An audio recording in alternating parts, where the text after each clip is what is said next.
Bonjour à tous, mon sujet est les femmes à la tête des grandes entreprises françaises. Il faut savoir que moi-même, je veux créer ma propre entreprise et donc c'est pour cela que j'ai choisi ce sujet, mais aussi cette matière. On va commencer, je vais commencer en vous disant, en vous informant que l'Assemblée nationale a approuvé la mise en place d'un quota de femmes au poste de direction dans les grandes entreprises, donc plus de 1000 salariés.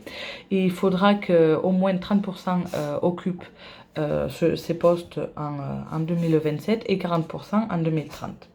C'est la France qui est placée première en Europe pour l'égalité hommes-femmes dans les entreprises, avec une note de 52 sur 100, donc ce n'est pas du tout un chiffre élevé. Il ne faut pas dire que la France est un pays égalitaire, mais que la France fait des avancées.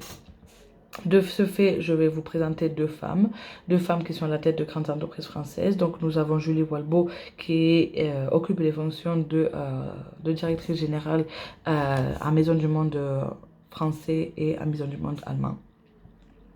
Elle dit qu'elle n'a jamais dû faire face au sexisme ou au machisme, mais qu'elle est très consciente que cela existe et que c'est pour cela qu'elle met un point d'honneur à avoir moitié hommes et moitié femmes dans son entreprise. Quand elle a commencé, il y avait un 30% de femmes et maintenant il y a un 50% de femmes.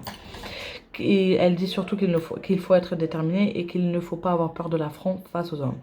Et ensuite, nous avons Anne Rigail, qui est directrice générale d'Air France depuis décembre 2018. Elle dit que l'imposition des quotas ne va pas être suffisant, qu'il faut aussi changer les mentalités et recruter et surtout former les femmes dans les métiers surtout occupés par les hommes, tout simplement. Merci.